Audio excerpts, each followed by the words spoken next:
exactly what you knew it was going to be. Then. I do. This is classic CrossFit. Yeah. I like that. And I like that you have to make the time cap and keep going. Yeah. I love it. You talked about that yesterday. We did. I like adding the addition to, like, hey, do this amount of work, and then you get to do this. It's like a reward for doing more. More stuff. What's up, guys? Big Dave here with Josh and 23.3. What? This is a great workout. We were just talking about how much we liked it. I really do. I like the add-on style of something. Hey, do this amount of work. If you're fit enough, do more work. Yeah. Even fitter, do more work. Yeah, That's for really sure. good. I like that. I love it. I think, and we knew we were going to go upside down. Like, we talked about that. You even kind of called it. You wrote it out. Yep. And I think we just, if you look at the movements that we've had so far in the last few years in the Open and what Boz has started to do, like, we knew we were going to go upside down at some point. Yeah. Right? Just depending on what level is going to be. 3 opens in a row now. We've had wall walks. Yep. So it's definitely a new test for everything. I think handstand push-ups, the standard was getting a little fuzzy, and this year we have sort of a new standard. New standard again for what, 4 or 5 years in a row? Yeah. So let's talk about standards real quick, guys, before we talk about warm-up. So we'll show you in the video. The first tape line has to be, it starts 8 inches from the wall, and it's a 2-inch tape, so it's 8 to 10 inches from the wall. And it's got to be 30 inches long, okay? All the tapes have to be 30 inches in length. Yes. Okay? That's the tape you have to touch when you do your wall walk. Both hands have to touch. And remember, the standards on your wall walk are both hands start at, for women, it's 55 inches away. We'll show you that. The hands have to be on the line.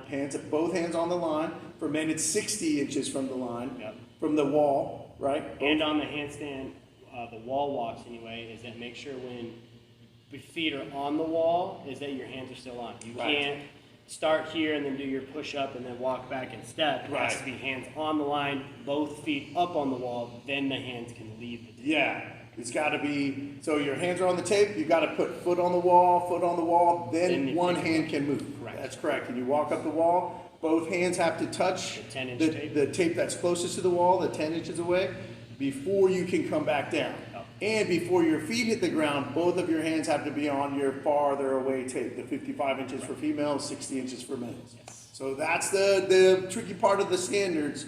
And for those of you that make it to the next round, when they add on the 6 minutes, those are strict handstand push-ups. The standards are some part of your hand has to touch the tape from both hands. Doesn't matter what finger, thumb, palm, whatever it is, you have to be touching from all the way head touching the floor to full extension at the top. At no point in time can your hands leave that tape in the press or even when you're coming down. And you have to be fully extended up. So if you're not on the wall for the extension part, your butt cannot be rested. Yes, only the feet on the wall for that one.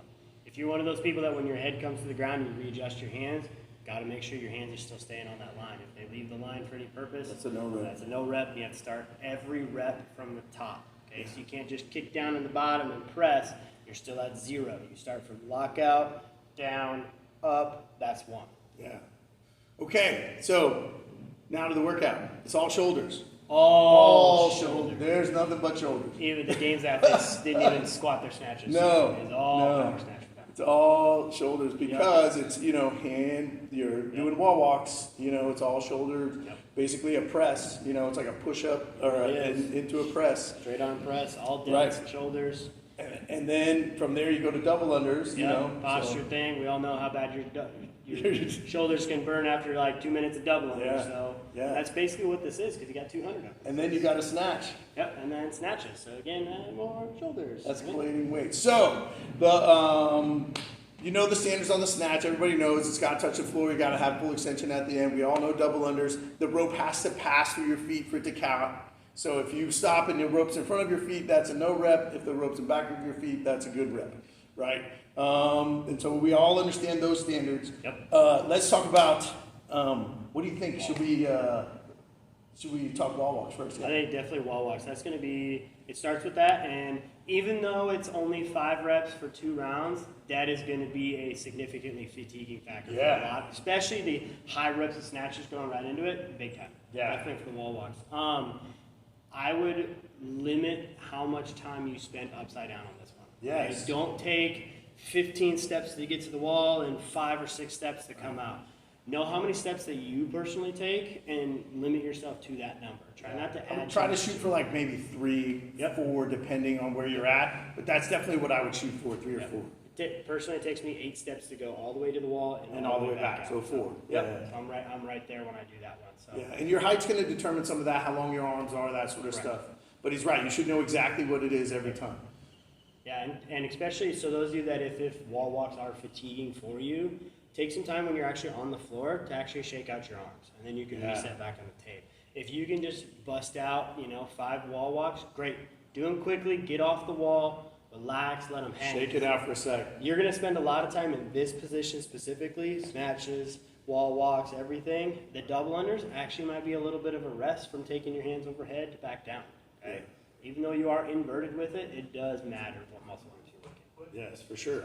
For sure. And then you're on to doubles, and we get through those however you can. I would say take manageable sets. Don't try. If you're not great at doubles, you're not going to try to do 50 unbroken. No. Just like little bites, 10 at a time is fine. 10 stop, 10 stop. And when you stop, you want to shake those shoulders out because, like we said, it's all shoulders. Yep. And then when you're done with that, we got snatches. And I don't think anybody, except for maybe a few of our teens and some of the, super high level, should try to touch and go all of these snatches. No. Because what's going to happen is you're going to try to muscle snatch them, and that's going to wear out your shoulder for sure. Yeah. So quick singles might be the way to go for most of everybody here. If you have a pretty strong snatch, I would limit yourself to no more than 5 reps. Yeah. If it's something you feel comfortable. Make sure, since this is such an upper body driven workout, you got to use your legs. Double unders really focus on getting that high balance, letting the arms really relax. Don't stay all tensed up here. And the same thing on the snatches. Get down low. Don't just yank from the back and the arms coming up like you're saying. And catch with a slight bend. Make sure you don't just catch with your straight leg. You want to meet the bar. Use those legs a little bit to save your shoulders. Yep. And actually use the weight to kind of prime yourself, especially if you're one that's going to make it maybe even into that third round, 185, 125. Use the weight of the bar to kind of prime you in your drop. So like at 95, 65, that's going to be a pretty high snatch for most of us. Yeah. Think about each rep, you're going to get a little bit lower. So then when you get into that second bar, then the third, and then probably for most of us for that 225, that's going to be a squat snatch for us. So that can be on the power snatch. Yeah. So, it's a great workout, guys. That's pretty much it, right? Strict handstand push-ups. Yes. We've got a few people that have good strict handstand push-ups, but be mindful of the clock, though.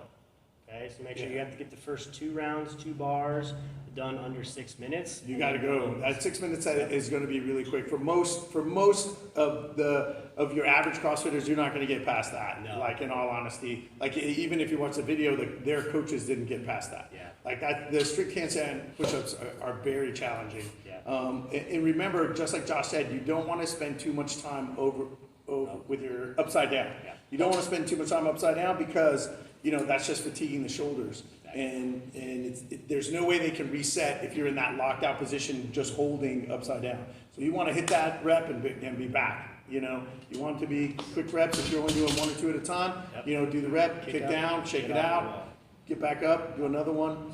That's exactly how you want to do it. That especially that part has to be very deliberate.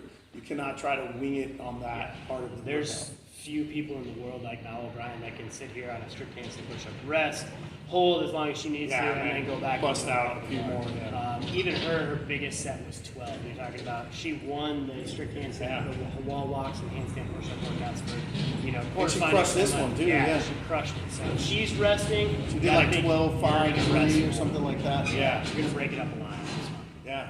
So it's a good workout, guys. Make sure when we warm up the shoulders. We do all the banded work to warm up the shoulders, external rotation. That's really important. Whole gambit of the crossover century, 100%. For sure. And come to Friday Night Lights because we'll be set up. We'll have everything set up. Judges, we're going to have drinks, bring whatever you want. We'll have some food. We're going to have the DJ going. It's going to be awesome. So come on, guys. Let's finish out the open the right way. Rock and roll. Back flipping. We're doing 3? 3. So I thought last time I did 2, right? Yeah. So I'm going to do 3 different kinds of backflips. Oh, okay. So, let's do it. Number 1.